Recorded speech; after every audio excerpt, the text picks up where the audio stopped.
Good afternoon, everyone. I'm Catherine Del Carpio, and I'm your moderator for this wonderful symposium on this beautiful day in New Iberia. Isn't it nice just to be able to be with friends again?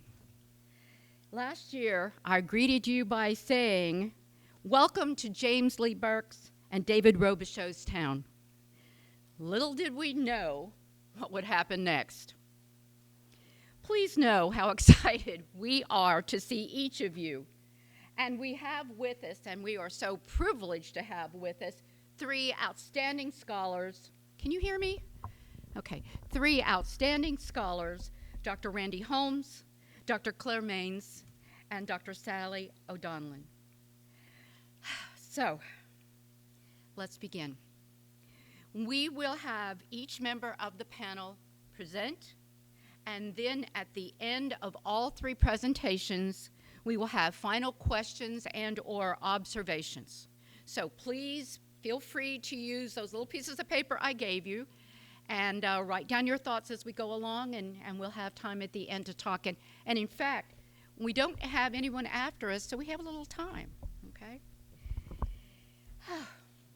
It is my great pleasure at this time to introduce Dr. Randy Holmes, who received his undergraduate and graduate degrees at erstwhile University of Southwestern Louisiana and his doctorate from the University of Colorado Boulder.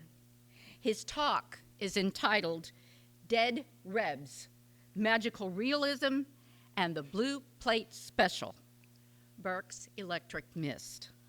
Holmes suggests this particular Burke novel provides evidence of William Faulkner's theory that the past is not past. Please join me in welcoming Dr. Holmes.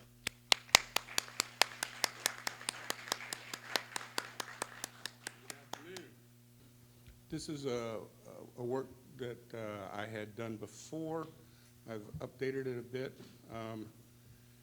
The original version was at a pop culture conference some years back. I've done a few papers.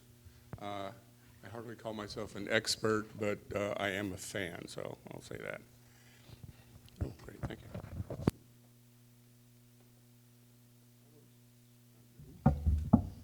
That's good. Thank you. All right, so without any further ado. In the Dave Robichaux series, James Lee Burke has garnered popular and critical acclaim for the evocative fictive world he creates as turf and habitat for his Cajun detective, who attempts to extract whatever justice and meaning can be had from this often dark but sometimes luminous and languid world. His descriptions of the lush Atchafalaya swampland region are copious in precise visual detail and earthly odor. His pictures of New Orleans mobsters and rural juke joints are as gritty and seamy as any descriptions hard-boiled crime fiction has to offer. In many ways, his novels operate within realistic mystery conventions. Robichaux is a gruff, no-nonsense guy, deeply scarred by alcoholism, Vietnam flashbacks, and a barely contained tendency to violence, who works in a job that reveals the depravity beneath civility and the dumb luck that keeps unthinkable catastrophe from the fortunate and the clueless. He gropes through mazes of deception and uncertainty in his attempt to find the murder weapon, place the suspect to the scene, or otherwise discover the tangible proof that will make his case and solve the mystery. Burke's eye for descriptive detail is mirrored in Robichaux's ability to read a suspect's mannerism and accent, or to inspect a blood-splattered crime scene and isolate the salient detail that unlocks the story, mute to other observers. Like Joe Friday, Dave Robichaux needs to know the facts. But the Dave Robichaux novels have another thread in their fabric that makes them so compelling, and it is one that runs counter to his down-to-earth realism. It is apparent in many of the novels, but none so prominently or as effectively, I think, as in 1993's In the Electric Mist with Confederate Dead. In a quietly genre-bending way, Burke describes a South Louisiana that is as natural and believable as a spearmint snowball savored in the shade of a blooming mimosa, but one which is also inhabited by the spirits of Confederate General John Bell Hood and his rifle company, who appear to a number of characters in a variety of circumstances, and whose artifacts participate in the action and outcome of the story. In a manner reminiscent of Gothic horror tales and perhaps even contemporary magical realism, Burke fashions a fictive reality that is at once natural and supernatural, realistic and fantastic, a world that urges us to re-examine our own world, that challenges our metaphysical assumptions about what is real and how, or if, it can be understood or articulated. It is this interplay of fantastic and factual, of eloquent ghosts and blue plate specials that is the subject of this presentation. Dave Robichaux seems to sit down to a lot more meals than the typical crime fiction detective. He keeps the cuisine of South Louisiana at bay through push-ups and stomach crunches and wind sprints along the bayou. But each novel is punctuated by lunch breaks and elaborate spreads at upscale gatherings. In Electric Mist alone, one reads of gumbo at Mulots and Boroughbridge you could start a new religion with, cafe au lait and beignets at Café du Monde, fried chicken, dirty rice from Popeyes on Pinhook in Lafayette, Dave and Baptiste barbecue sausage links and split chickens served with a sauce piquant for fishermen not satisfied with the regular Bates shop menu of fried pies, hard-boiled eggs, and pickled pig's feet. Pimps ply hungry runaways with ham sandwiches, coffee, plums, and red apples that would dwarf a child's hand. A movie company in town to shoot a Civil War film throws a catered birthday party at their Spanish Lake set and serve a huge pink cake, champagne punch, boiled shrimp, thin slices of boudin, and wash tubs filled with cracked ice and canned beer. Robichaux enjoys a crab boil in the park on Bayou Teche, periodically feasts on ham and onion sandwiches or sac-a-lait and dirty rice, and questions bluesman Hogman Patin while the Angola survivor dines on pork chops, greens, and cornbread.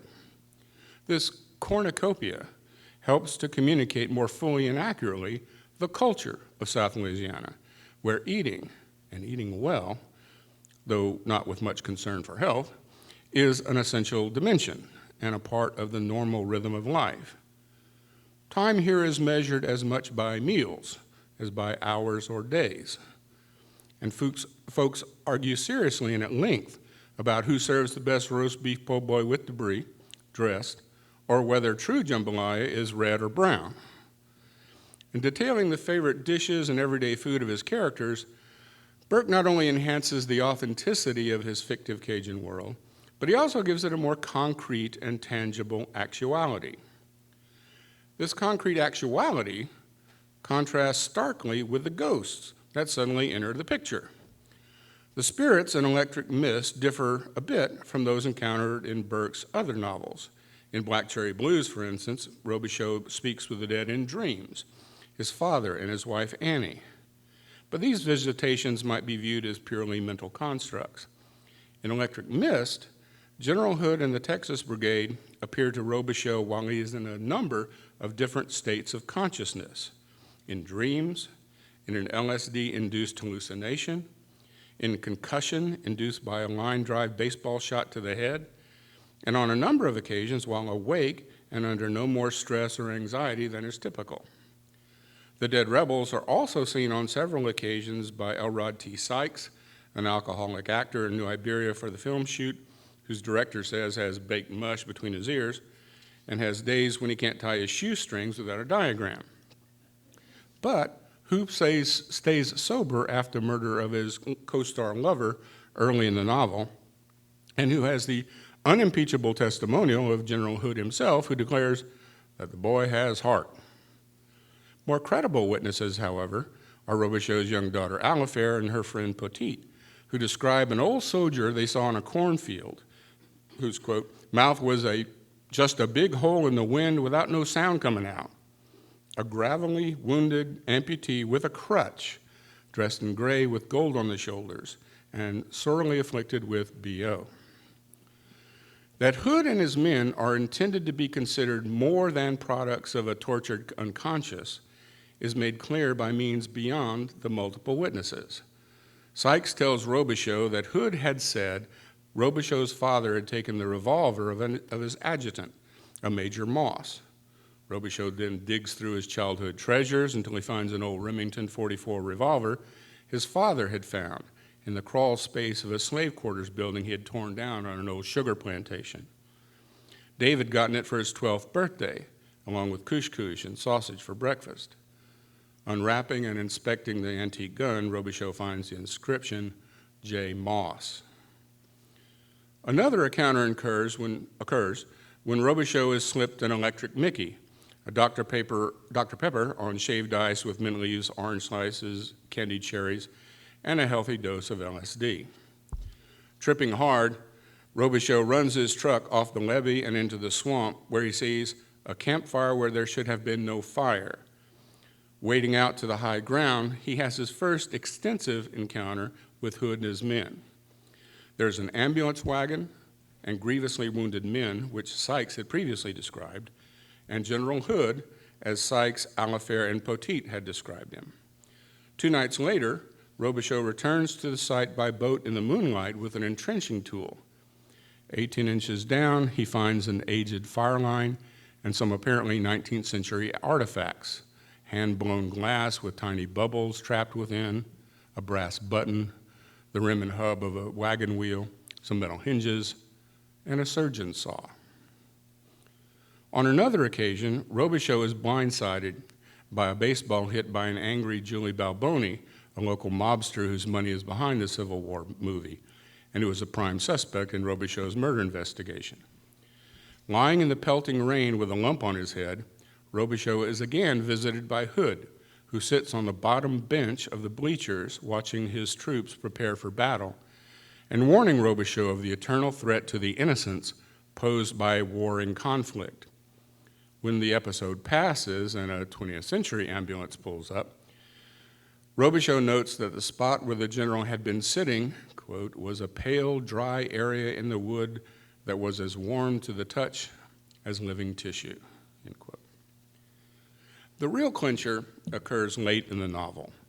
On the eve of the showdown with the finally identified culprit in a long series of brutal murders, Robichaux has a dream vision of panoramic scope in which Hood's men appear to merge into, and here's another quote, other columns of soldiers that seem to stretch over an infinitely receding landscape of hardwood forest fired with red leaves, peach orchards, tobacco acreage, rivers covered with steam, purple mountain ridges and valleys filled with dust from ambulance and ammunition wagons and wheeled artillery pieces, a cornfield churned into stubble by horses' hoofs and men's boots, a meandering limestone wall, and a sunken road where wild hogs graze on the bodies of the dead, end quote. This sweeping image of the war between the states in all its waste and brutality fades momentarily, and the general and his men appear to be forming up for a photograph. Robichaux is asked to pose with them. Sure enough, on the last page or two of the novel, in the brief epilogue which restores light and order after the grim and morally ambiguous climax, Alafair stares at a page in a library book and declares, "You're in the picture with that old man Poteet and I saw in the corn patch, the one with B.O." Some of those few characters Robichaux chooses to confide in about his peculiar experiences dismiss them as flashbacks or products of stress.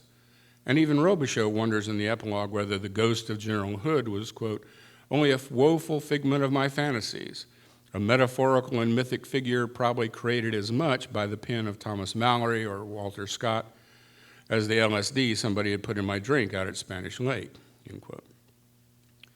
But Burke clearly establishes the otherworldly figures as actually present and efficacious in the everyday world. On several occasions, they provide direction to Robichaux in his investigations, urging a re-examination of available clues or even offering new information, and at other points, they hint ominously, though obscurely, at upcoming dangers. The most dramatic intervention in the events of ordinary reality occurs at the novel's climax, when Robichaux and his partner, FBI agent Rosie Gomez, move in to free Alafair, who has been taken hostage by serial killer Murphy Ducey and taken to a fishing camp in the marshy wetlands bordering Atchafalaya Bay. Surprised by Robichaux and Gomez, Ducey is only able to make a run for the marshes, but before he can make it to the willows and the cypresses and out of the officer's field of fire, he stumbles through a pile of rotting medical waste. And of course, Louisiana's laissez-faire environmental and biohazard disposal policies make this much more plausible than it might appear. But then, quote, a wooden crutch that looked hand-hewn, with a single shaft that fitted into the armrest, sprang from under his boot and hung between his legs like a stick in bicycle spokes, end quote. Entangled by what must be considered General Hood's trusty crutch, Ducey turns toward Gomez, who takes him down with their .357. The Confederate Dead in this novel certainly contribute to the Southern Gothic atmosphere and even advance the plot by introducing important clues in Robichaux's investigation. But more importantly, their active presence seemed to embody the Faulknerian notion that in the South, the past isn't even past. The fratricidal horror of the Civil War and the legacies of slavery live on in various ways, often barely under the surface of the New South. As Robichaux says, racial fear and certainly white guilt over racial injustice die hard. When reassured by Robichaux that he would be safe if he provided information on a 1957 lynching by a state policeman and a prominent white businessman of a black man suspected of sleeping with the businessman's wife, Hogman replies skeptically, "It's still the state of Louisiana, or we living somewhere else these days?" An elderly black woman Robichaux interviews about a shooting suspect who ran through her vegetable garden echoes the sentiment. When the last time white people around here ask us what we think about anything? Ain't nobody asked me if I want that juke across my little house, no. Ain't nobody worried about my little garden. Black folks still black folk, living out here with no pave, with dust blowing off the road through my screens. Don't be pretending like it ain't so. The wounds to the body politic are not yet healed. Conflict and prejudice unresolved continue to resurface periodically, like the mini balls a young Dave Robichaux would find in a freshly plowed sugarcane field right after the first rain. The fields have been sown with too much lead and too much blood and too many bones for the dead to rest easy, or for nature to keep such violation hidden forever. The breach in nature caused by trenching war, channeling the fields and bruising the buttercups with armored hoofs, quoting Shakespeare there, Henry IV, Part 1, sorry. Well, those wounds are not, the breach in nature is not yet bound up. And this disruption in the natural order is reflected by the interaction of the living and the dead, the simultaneous presence of the worldly and the otherworldly. Ghosts entering the world of the living is a sign of disorder and one with a long literary pedigree. Readers are perhaps reminded of Horatio's report in Hamlet that ghosts unnaturally wander the earth when some past transgression requires expiation, or because they are privy to their country's fate and anxious to prevent some upcoming catastrophe. Both reasons seem applicable here. The past persists, and some things never seem to change. When Robichaux tells General Hood that Lee has surrendered and that the war is over, the rebel officer replies, "It's never over." But this is not the denial of the sort heard when the sons of Confederate veterans holler, "Forget Hale." Wood tells Robichaux, "Look what I invested my life in. Oh, we were always honorable. Robert Lee, Jackson, Albert Sidney Johnson, A.P. Hill. But we served venal men in a vile enterprise. How many lives would have been spared had we not lent ourselves to the defense of a repellent cause like slavery?" End quote. This is the sin he must be absolved of, and this is perhaps in part achieved by continuing the war that never ends, the one with venal men and their vile enterprises. As Hood tells Robichaux, "It's us against them, my friend." There are insidious men abroad in the land. Venal and evil men are destroying the world you were born in. Our bones are in this place. Do you think we'll surrender it to criminals, to those who would use our teeth and marrow as landfill? But despite the persistence of the past, change is afoot. The New South threatens to erase the world Robichaux and Burke grew up in. In an interview in The Nation, an elegiac Burke spoke of the rapidly vanishing South Louisiana of his youth as, quote, a misplaced piece of Caribbean culture where more people spoke French than English. Almost all the dirt roads and state highways were canopied with live oaks. And each morning came to you like a gift, filled with bird song, smelling of chicory coffee, ponded water, spearmint growing in a brick courtyard, night-blooming flowers, lichen crusted on stone, moldy pecan husks, and fish spawning in the bayou. Time was static, and the salmon-covered vault of heaven over our heads was simply an extension of the idyllic natural world into which we had been born.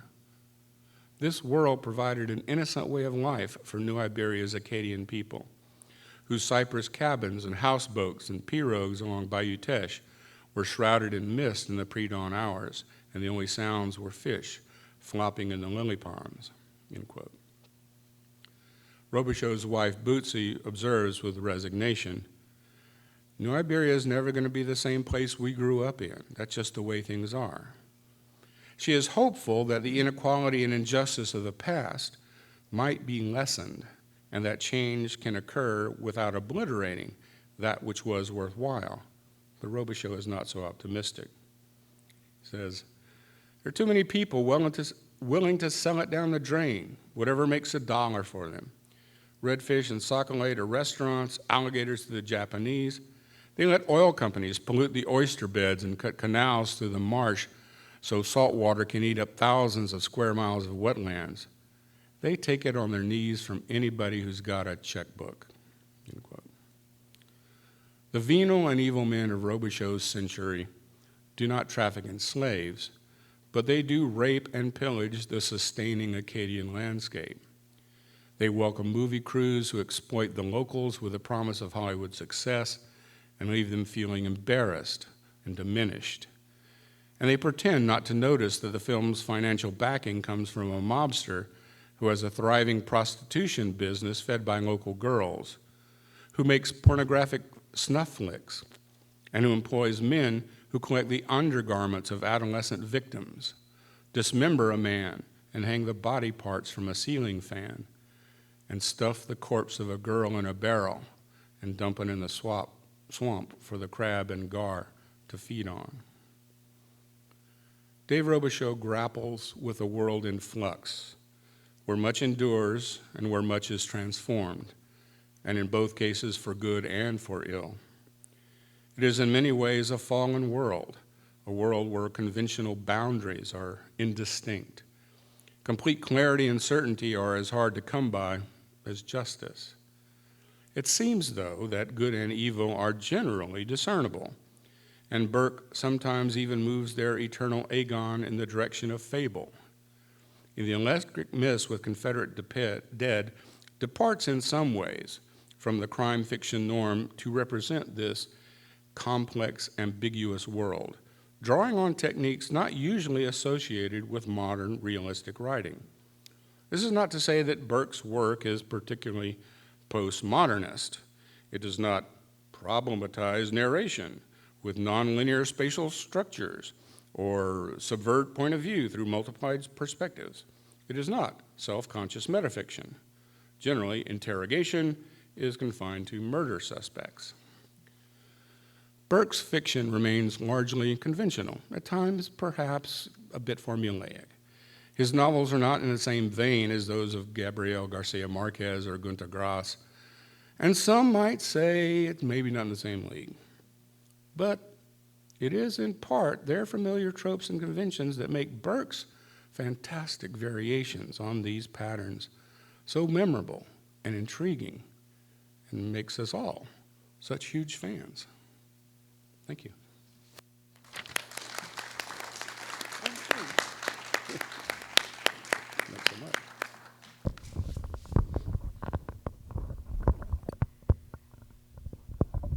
We haven't decided to become friends yet.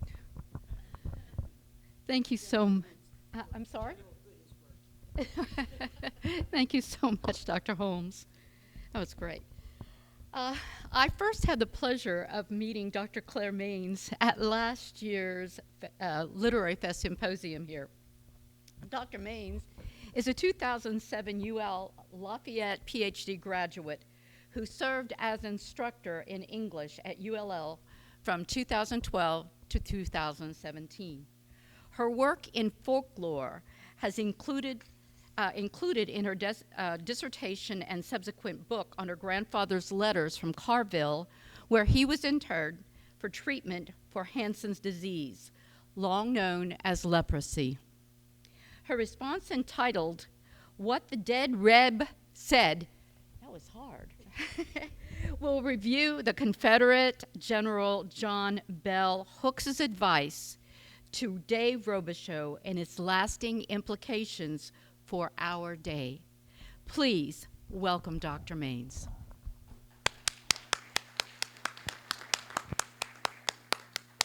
Is this on? Yes, it is. Oh, when I did the red light. Is this on? Okay, good. A couple of comments. Randy mentioned several of the meals that Dave had, and it occurred to me that if any of you visiting here have eaten at Calabria's while you're here, that used to be Clementine's, which was another place that Dave frequented. I have a personal admission before I begin. I'm ashamed to admit that I may not have read this book in quite the same way in 1993 when it was first published. But the occurrences of the last few years have opened my eyes to the book's relevancy today. The truth is, in Dave's experience, the war isn't over, but you let go of the past by addressing it. Burke is once again challenging us to address the past and perhaps redeem ourselves. I think Randy has convinced you that Hood may really have been alive. So now you can be ready to hear what the dead Reb said. Dave crashes his truck on the levee and discovers a light that he follows to a Confederate camp. Later, he wakes from a nap to find General John Bell Hood sitting by his bedside. Later, the general visits him after he has been knocked unconscious by Baby Feet Balboni's hardball. Even more bizarre, General Hood and some of his soldiers descend from a patchworked observational balloon to a coulee in Dave's yard. In general, it's worth noting that most, if not all, of these visitations occur when Dave himself has been most closely involved in a dangerous or questionable encounter, but never under the influence of anything. Note too that the visits, except the LSD, note too that the visits from the old general become increasingly more personal as he visits Dave in his bedroom and his backyard. The electric mist sends Dave back and forth into a past that is not past, a history that still lives. The lessons that Dave learns in his meetings with the general held true not only in 1865, but also in 1957, 1993, and today, 2022. On multiple occasions, James Lee Burke has acknowledged his belief that there is only a slim veil that separates our world from the one beyond. We are at once alive in our own world and equally open to the eternal. There's a hole in this dimension. This Burkean belief figures prominently in the experience of Detective Dave Robichaux, who in Burke's novels is frequently privy to visitors as diverse as time travelers, women persecuted and killed during the Inquisition, a revelator, a Civil War general. In Dave's experience, these visitors are alive and well and speaking to him in the 20th and 21st century. There is no separation between Dave's present life and past events. In some ways, they are one and the same. The door can always open to the Inquisition, the Civil War, the Holocaust, Vietnam, or dead bodies in the swamps of Louisiana. In the electric mist, that connection exists between unsolved crimes in New Iberia and the Atchafalaya Basin, and Dave's meetings with the Confederate General John Bell Hood during and shortly after the war. For fans of Dave Robichaux and James Lee Burke, this mystical arena is no surprise. David Mazzacatra, who has written about Burke, explains it. Quote, "The border separating history and the present, ghosts and their living ancestors, ephemeral evil and the behavior it produces, is undefined," end quote, but alive. The border between realms may be undefined, but the lessons are clear. Burke explores these borders and lessons in his 1993 novel, In the Electric Mist with the Confederate Dead, where Dave was plunged rather violently into a Confederate camp, because that's where I was supposed to be. As an aside, it is interesting that after that first dangerous entrance into another realm, other visitations by the general are less violent. At the campsite, Dave was greeted by a bearded man with fierce eyes, wearing a gray hat with gold cord around the crown. The man's left arm was pinned up in a black sling, and his right trouser leg flopped loosely around a shaved wooden peg. The general introduces himself as General John Bell Hood, originally from Kentucky.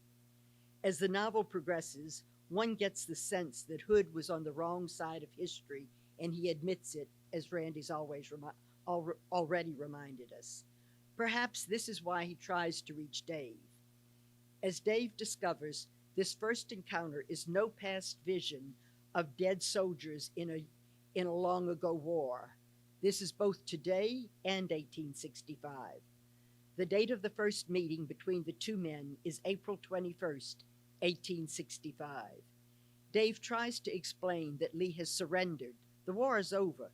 Hood, who is very much alive at the end of the war, delivers his first, truest, and perhaps most important lesson to the confused Dave. It's never over. It goes on and on. It's us against them, my friend. They're insidious men abroad in the land. My God, man, use your eyes. Venal and evil men are destroying the world you were born into. Can't you understand that? And for the test after, if you missed it from Randy, here it is again. As I was writing this, we are seeing venal men in another war, in the battle for Ukraine. This is the first counsel from Hood to Dave, who, despite fear in his face, acknowledges or questions. It's going to be bad, isn't it? As the novel progresses, it is clear the evil is in South Louisiana of the late 20th century, not simply in the electric mist. Insidious men had already committed grim crimes before Dave meets Hood. Dave and FBI agent Rosie Gomez are already investigating the kidnapping and brutal murder of a young girl, Cherry LeBlanc, whose abused life led her into prostitution and to her death. Learning that the bones of a murdered black man encased in chains have washed up in the Atchafalaya Basin, Dave remembers an old, uninvestigated, and unsolved crime from 1957. The brutality of Cherry LeBlanc's murder and the lynching of a black man 90 years after slavery was allegedly ended reinforces and confirms Hood's warning of never-ending wars, venal men, and the destruction of the world Dave was born into. It is significant that General Hood is alive in this visitation with Dave. It's not a question of excavating ancient history. It is experiencing the parallel horrors of slavery, war, and their evil twins in the 20th and 21st century. The lessons from Hood and his men are simply templates for understanding new crimes. It is worth paying attention to some of the lessons that could be learned from the one-legged general, who late in his visits with Dave acknowledged that he too had made wrong choices. Look what I invested my life in. Oh, we were always honorable, but we served venal men and a vile enterprise. How many men would have been spared had we not lent ourselves to the defense of a repellent cause like slavery? We formally met the general when Dave stumbled into the encampment after being drugged with LSD. The lesson from that meeting is for me the most salient for today and for 1993. But there are other meetings that warrant attention. General Hood's appearance at the ballpark after Dave was hit with a hardball, the descent from a hot air balloon in Dave's backyard, Hood's final farewell, and finally Alafaire's discovery of Dave's picture with the Civil War soldier. Each invites further examination. The cost of war is not simply lives lost. Innocent lives are taken, and ironically taken by those who are commissioned to save them. When Dave is lying unconscious on the ball field in New Iberia, General Hood and his men are preparing for another battle. Quote, the soldiers were screwing their bayonets on the ends of their rifles, sliding their pouches of paper cartridges and mini balls to the centers of their belts. One man puts a roll of socks inside his coat and over his heart, and another puts a Bible in the same place. Close quote. Hood has taken time out of his battles to visit this other wounded soldier lying on the ground in another century. Hood reports on the battle going on down the Teche. General Banks is targeting the wrong men. There's a community of darkies under them shells. Did you see things like that in your war? When Dave admits that war in the Mekong Delta was much the same, General Hood affirms the obligation that is never heeded in war. Then you know it's the innocent about whom we need to be the most concerned. Sadly, though, Hood and his men disappeared to fight another day. Does Dave, in the meantime, remember Cherry LeBlanc or the unnamed girl mutilated and stuffed in a barrel in Vermilion Parish, or the black man killed in 1957 as he was running for his life? It's the innocent who suffer. While Hood's appearance in a balloon descent was bizarre, the intimate conversation with Dave revealed the grief experienced by both men. Dave had just lost his friend, Lafayette cop Lou Gerard. Dave read the scene as a clear case of a brutal murder, but it was being listed as a suicide, a cover-up that inflamed Dave's desire for revenge. Hood counsels him. I want you to listen to me very carefully, Lieutenant. No matter what occurs in your life, no matter how bad the circumstances seem to you, you must never consider a dishonorable act as a viable alternative. Then Hood, trying desperately to relate with Dave's cynicism, tells the story of his own loss 3 days earlier. It is to me the most personal and compelling of all Hood's encounters. My standard bearer was a boy of 16. He got caught in the crossfire in a fallow cornfield. There was no place for him to hide. He tried to surrender by waving his shirt over his head. They killed him anyway, whether intentionally or by accident, I don't know. By evening, we took the ground and recovered his body. It was torn by minis as though the dogs had chewed it. In his haversack was his day's rations, a handful of black beans, some roasted acorns, and a dried sweet potato. That's the only food I could provide this boy who followed me unto death. What do you think I felt toward those who killed him? Hood's grief was palpable, and his desire for revenge was real. Yet given the opportunity to effect revenge, he withheld orders. I looked down upon the copse of hackberry trees. Hard by, a dozen Federal were squatting along a latrine with their breeches down to their ankles. All I had to do was telegraph my order, and our gunners would have raked those poor devils through their own excrement. But that's not our way, is it? Dave is unmoved by the general's apparent munificence and angry that the perpetrators of evil today do not seem to suffer for their acts. He explains, I don't know.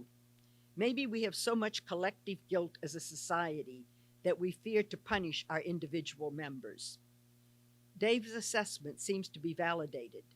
None of the perpetrators of evil face the direct consequences of their action in the electric mist. None face public condemnation for their crimes. Balboni is finally jailed and brutally killed, but he never has to admit his guilt in his most barbaric crimes. Doucet is killed when trying to escape justice. He dies without any direct admission of guilt. Lemoyne is never arrested for killing the black man in 1957, nor for any of his other sins. His punishment is living with his guilt and with his Rotary Club doodah. Dave reminds him of that. I think you committed a murder back in 1957, but in all probability, you don't have the psychology of a killer. That means you probably live with an awful guilt, Mr. Lemoyne. You go to bed with it and you wake with it. You drag it around all day long like a clanking chain, close quote. The last extended meeting with General Hood is introduced in an idyllic terms tinged with the aftermath of war. After the storm, Dave awakes, puts on his khakis and loafers, and walks out into the cool air that smells of salt and wet woods, an ever-receding landscape of hardwood forests fired with red leaves, peach orchards, tobacco acreage, rivers covered with steam, purple mountain ridges and valleys, but also filled with dust from ambulances and ammunition wagons. The officers, as well as enlisted men, are eating honeycomb peeled from the inside of a dead oak tree. In this final meeting, at the invitation of Hood, Dave poses for a picture with the soldiers along the Teche before Hood and his troops leave their Louisiana posts, but not before a final message for Dave. What does it matter what is to come, as long as you stay true to your principles? Be of good heart, Lieutenant. Dave stands with the troops for a picture taken by a man from the Savannah Review who, according to Hood, writes an outstanding story, certainly as good as this Melville fellow. I did that because I was not real excited about Moby. Anyway, however, in his 20th century life, he forgets or ignores the photo up until Alifair discovers the picture in a library book. You're in the picture, Dave, standing in the back, the one without a gun. You're with that old man Poteeton I saw in the corn patch, the one with the B.O. Her discovery embarrasses or confounds Dave, who gently takes the book from Alifair and distracts her with promises of ice cream. The issue is not whether Dave is in the picture. As the general's last message, it is an indictment and or a cautionary tale for Dave and for those of us who have followed the story and live in the same world. Whether the picture exists in 1865, 1957, 1993, or 2022, or not at all, the message is clear. We are in that shot with Dave, and like inhaling BO, if we don't move on, we can get used to the stench.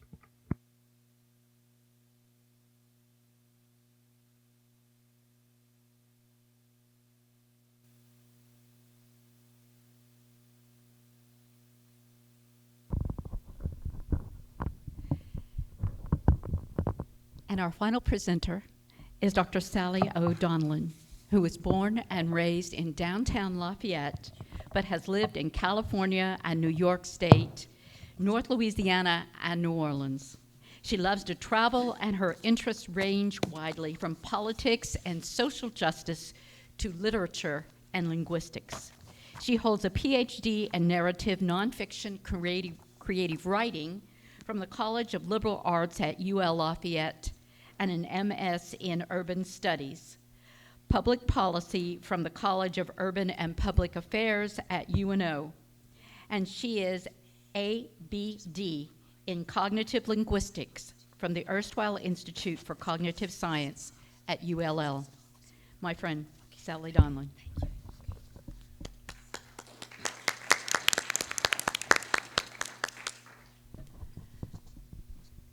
James Lee Burke and his Camera of Time. Can you hear me?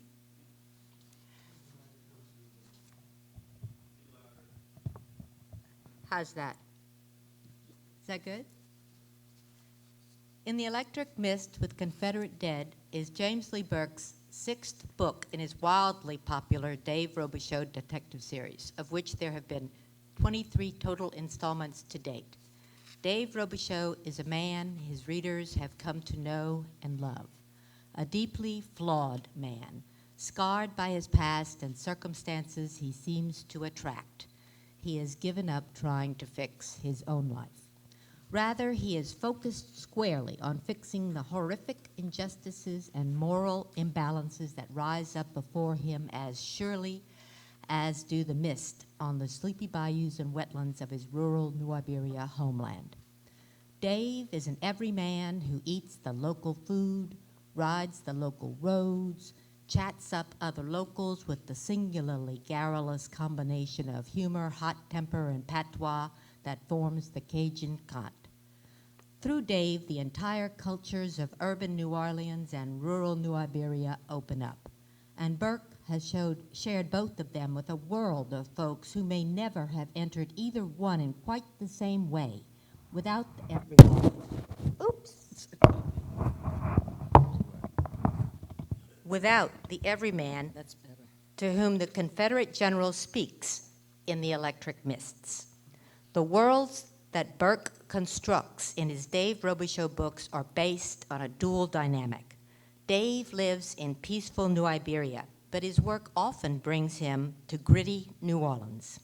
The locus of his action in that city generally presents a Hell's Kitchen of grisly characters set amidst an historical and culturally iconic urban backdrop.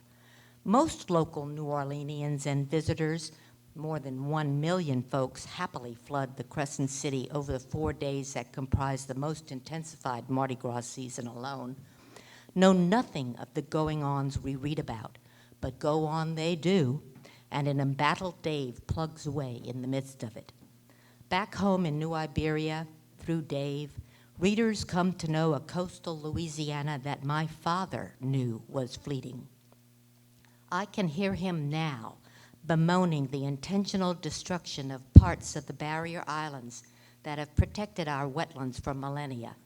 One can go online today and root out scientific treatises about the restoration of the wetlands and the barrier islands. But not as easily can one find stories about how we destroyed our own futures because we were annoyed by mosquitoes sent our way from the barrier islands as storms blew up from the Gulf. This dual dynamic shows up time and time again in Burke's books as he braids the beauty and community of our land and people with our depraved and sordid underbelly. That yin and yang exists everywhere, but Burke roots it out and cultivates it into some new sort of panoply that at once calms and shocks our senses as we turn the pages and the story turns itself. And that is why those deep dives Dave flings us into seem so horrific. So this is the underbelly. This is the bottom of the log that one turns over and finds the creepy, crawly, repellent things. This is the dual dynamic, for me, that makes the Dave books tick. My father was a reader. He read the Irish writers, but when he wanted what he considered a lighter take, he'd read crime and detective stories. Raymond Chandler, Dashiell Hammett, Mickey Spillane, whodunits, he called them. They were clever, well-structured, and kept him thinking, trying to figure out just who had done it. Like all good narrative, which they were, they carried a setting, but the setting seldom rose to the level of character status, as we so often find with Burke. This dual dynamic of good and evil and the deep dive into no man's lands is stock Burke, of course, and one of the many reasons for his extensive fan base. In The Electric Mist with Confederate Dead, though, goes further. We recognize Dave's everyman, confronting evil with an almost formulaic certitude, Burke's prose seamlessly evoking the places where good and bad collide. But there is more this time around. The pictures carry more weight, and time itself carves out a niche in the pantheon of inanimate characters that carry the reader along. The world that Burke has always built for us is just that sort of world, so familiar feeling because of the pictures we read, even for folks who have never experienced these places firsthand. He is, I'm convinced, one of our most elegantly descriptive modern writers, and the celluloid reels unfurl, in my mind, as he describes his native Iberia parish. I feel I am there. I feel I am in New Orleans too, as Dave describes lush courtyards dripping with sweat on old bricks and iron gates squealing with rust, and the giant touchdown Jesus shadow reflecting on the back wall of the Cathedral Basilica of St. Louis, King of France, more colloquially known as the St. Louis Cathedral. We eat a lot of fish down here, including sac-a-lait, that good-eating freshwater fish other folks call crappie or white perch, and crawfish, of course, and ham sandwiches. But for Dave, it's ham and onion, a little South Louisiana twist that makes me smile. And every morning when I half fill my cup of chicory coffee with milk, I think of Dave.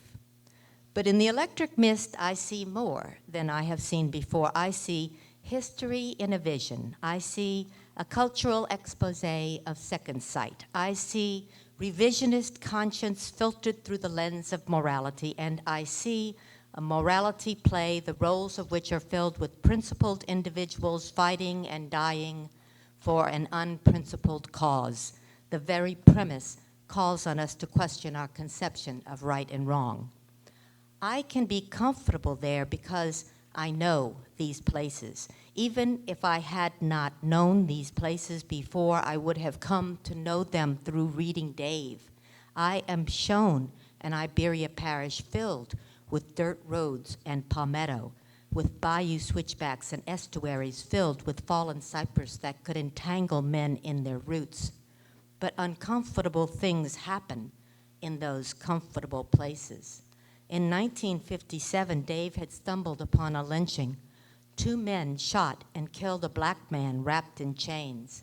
He fell into the bay and died there. The killers saw a younger Dave see them, but didn't seem to care. It was only a black man had been killed. Now, in 1993, a fallen cypress gave up old secrets just like that. Burke describes it this way, quote, I caught up with Sykes just as he stepped out of the willows and into a shallow, water-filled depression between the woods and a sandbar. The water was stagnant and hot and smelled of dead garfish.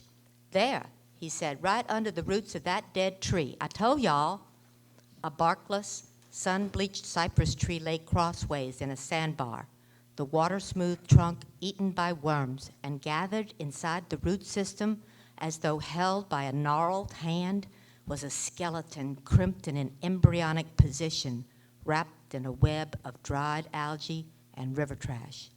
The exposed bone was polished and weathered almost black, but sections of the skin had dried to the color and texture of desiccated leather. Just as Sykes had said, a thick chain encased with rust was wrapped around the arms and rib cage. The end links were fastened with a padlock as wide as my hand. The subtext Burke is famous for may take a while to recognize, but it is just this. Within the complexity of our simple lives, we are all of us faced with simple choices that seem cut and dried, and we too often make what seem the obvious and productive choice, only to see the effects of those choices spin out larger and larger until the obvious choices take on lives of their own. The northern states intend to force us to forego our entire economic system. Of course, we'll fight to keep that from happening. A mobster wants to invest in our town. Of course, we'll take the money, because after all, money's money. Dave encounters other, less obvious choices gone wrong as well. The Civil War and dirty money are just the most glaring ones for demonstration's sake. Does the choice to kill a man over wounded pride feel as justified today as it did 36 years ago? Do we measure the man's worth by the same human calculus we understood 128 years ago? How will we cut our conscience as another 50 or 100 or 200 years roll around? As a reader, I'm not so certain the moral connection would have been as strong if Burke had not stopped the reel and picked up his portrait camera in places instead. Had he not applied his elegant prose to the construction of a startlingly realistic series of photos of life within a Confederate camp near the end of a long, hard-fought, and already lost war. The wounds rendered clean and shiny by maggots, the exact color and tilt of ragged uniforms and headgear, the swords, always the regulation swords, and the single crutch. These images play out differently somehow than do the usual Burke landscapes. The landscapes flow as if a video plays out in readers' minds. The Confederate images stand singularly, like images in a museum, historically accurate, beautiful in their devastation, but most notable for their sad and empty sense of vainglory. As the hurricane finally strikes New Iberia, Dave reflects with the general one last time. And then the general presses Dave into a photograph he's arranged to have taken with his aides and a few enlisted men. Dave will be immortalized out of time, a tried and true literary device that has worked better on some attempts than others. Burke carries the trope off well by framing it with a long view on the fighting yet to come. As Lita saw the future in the eyes of a swan, Dave sees legions of Union troops advancing on the last vestiges of the armies of the Confederacy. And here's a quote from the book. "People don't get to choose their time in history, General." "Well said. You're absolutely right." He swings the flat of his right hand, hits me hard on the arm, then rises on his crutch and straightens his tunic. "Now, gentlemen, if y'all will take the honeycombs out of your faces, let's be about this photographing business. I'm amazed at what the sciences are producing these days." We stand in a group of 8. The enlisted men have Texas accents, powder-blackened teeth, and beards that grow like snakes on their faces. I can smell horse sweat and wood smoke on their clothes. Just as the photographer removes his straw hat and ducks his head under a black cloth at the back of the camera, I look down the long serpentine corridor of amber light again and see thousands of troops advancing on distant fields, their blue and red and white flags bent into the fusillade, their artillery crews laboring furiously at the mouths of smoking cannon.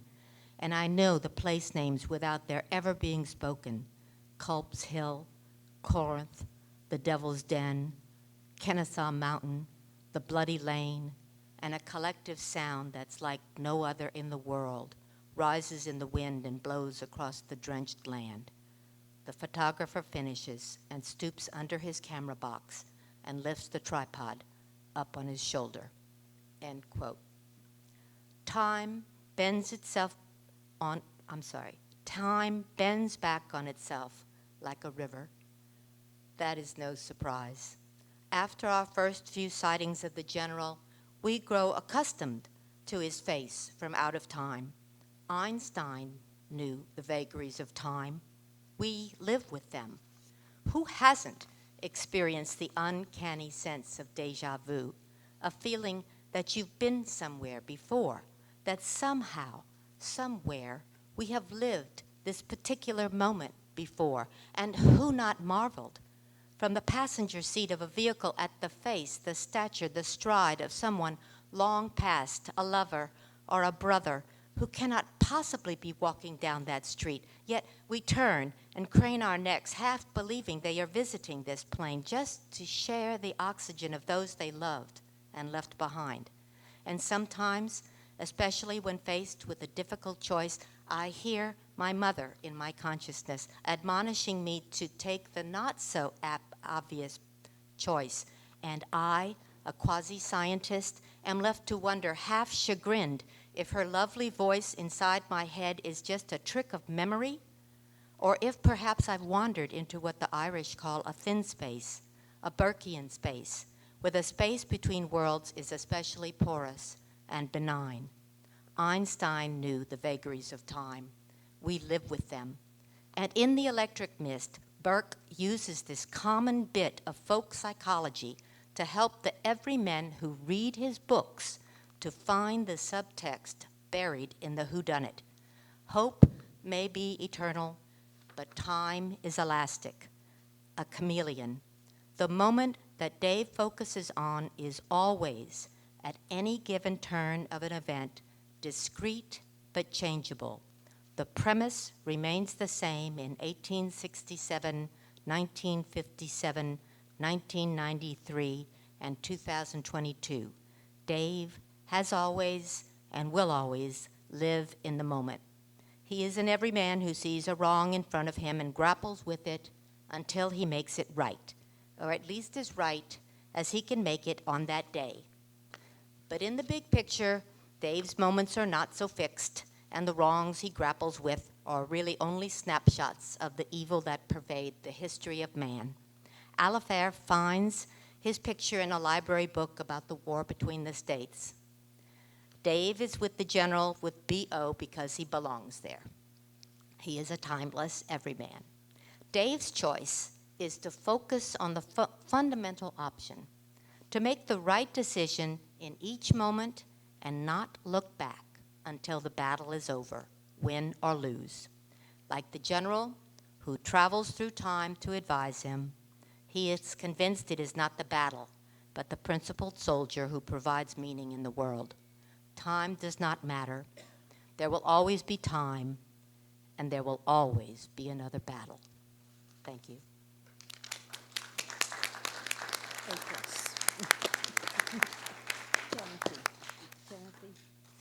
Kathy, excuse me. I said we have unlimited time. We have time, but we do need to finish at 2:45. Okay. There is another event. Okay. Thank you. I'll let you. Dr. Maines is reminding me that we do need to finish at 2:45, but now it's your turn. If you have questions, and I think what I'm going to do is so you all hear them, is I'm going to take one of the mics to folks, okay? I'll be right. You have a choice.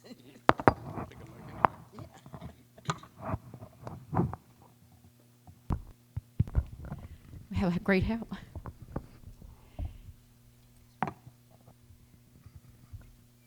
Thank you very much. And it was a long time ago that I did read Confederates in the Confederate Dead, and I was interested in your scholarship. I hope it's a required reading for one of your courses. But I came across an interesting question that I'd never thought of before. First to you, Dr. Holmes, you mentioned something about Gothic South. And I was sort of confused by that because I just finished Rebecca a while back, and it was Gothic. So can you elaborate on the idea of Gothic South for me, please? I was using it kind of generally. Gothic fiction is usually defined as that which involves, ghosts and chains and haunted houses, and in its original incarnation involves a lot of incest and perversion and stuff like that. I'm not sure that's completely applicable to the South, but I think. Your mic, speaking to you. But I think that I'm thinking of the sort of fiction that involves a great deal of multi-generational problematics, and dealing with the ongoing questions of race and slavery and the legacy of the Civil War. One other question, I don't want to dominate too much, but do you see the general as sort of a moral guide to Robichaux? Yeah, I would think so. In what sense? Well, as I think we were talking about, at least on one occasion when Dave is contemplating vengeance, he reminds them that is not our way, and to take the high road, let justice work its way out, and, vengeance being mine, saith the Lord. That's, not in your job description. I'd like to add something to that, because I confess that, well, let me say, we know General Hood was a Confederate general. He admits, I was wrong. We were on the wrong side of history. What could have happened if we had not instigated war to save slavery? He's very clear on that, but he is a historical Confederate general. But I found myself having sympathy for him because of that conflict he had, and because of, at least in the book, because of that sense he had of a moral purpose that was not the purpose he had been fighting for. And he's expiating that Yes. sin, as it were. He is the cautionary tale. And I also want to say that he's a strategic guy, too, because he's supposed to have been a wonderful strategist, and he's the one who gives the hint about the hair on the floor, right? The head being stuck to the floor. So he also helps him solve the crime. So he's a moral and a strategic guide. Good question. Thank you. Thank you. Next question? Careful, I have some, y'all may have to answer.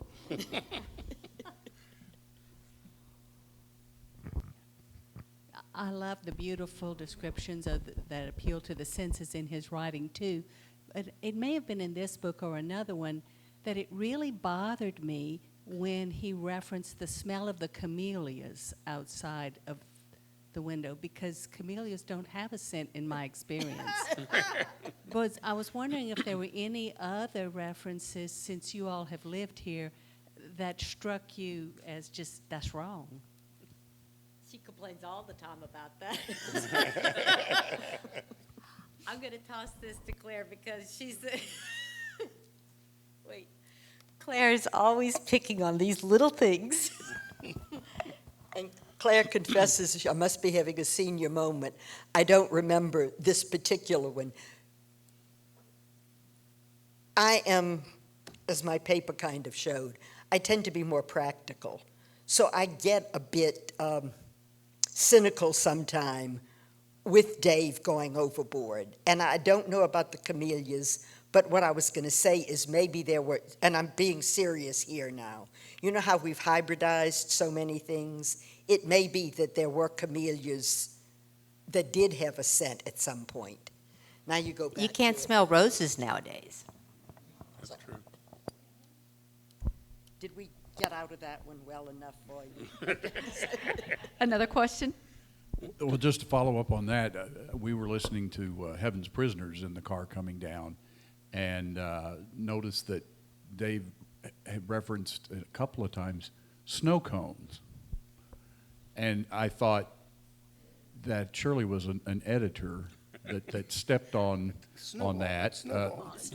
And because, no self-respecting Louisianan would refer to them, I don't think, as snow cones. But am I wrong about that? No, you're absolutely right. You're absolutely right, and I'll add another one. Growing up in New Iberia in the 50s, so a little bit after Dave's time, we didn't have snowballs. We had the man who would come around on his little cart, slake the ice, and give us a snow pile. I was going to say snow patty, but that doesn't sound very good. But snow, with syrup on it, but it wasn't really even a ball. So you're right. Well, to my real question then, one of the big things that always bothers writers and the constant struggle, if you love a book, when you go see the movie, is what will those movie people do to that great book I love? What did you think of the movie? Of Heaven's Prisoners? No, I'm sorry. Back to Electric Yeah. Mist. You I- saw it. You saw Yeah, it. yeah. Actually, I rewatched it last night just to refresh my memory, since it's been like 83 years since I read the book. And I was pleasantly surprised at how well I thought they did. I think There's one person that mispronounced Atchafalaya, but most of them got it right. And I didn't understand why they said Doucette, because I always heard it Douce. It was Murphy Douce, not Doucette. But I was generally pleased, and I was prepared not to be. But that was the right choice for Dave, unlike Heaven's Prisoners, I think. I just, no, he's not that cute.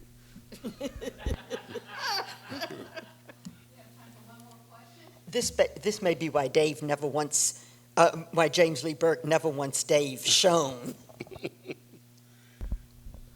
One more question?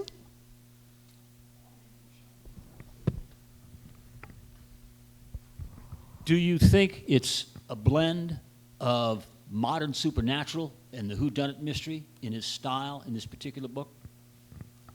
I think in this and most, it seemed to me more pronounced in this one than in some others. I mean, he's always, he's always seeing the Confederates in the swamp. I mean, that seems like a constant trope. But it seemed in this one, they were more efficacious than in other ones. I mean, for me, like I said, for me, the real clincher was, Murphy Douce getting tripped up by John Bell Hood's crutch. Mm-hmm. And that's what brings him down. So, the supernatural is actually intervening in reality, not just, in the background.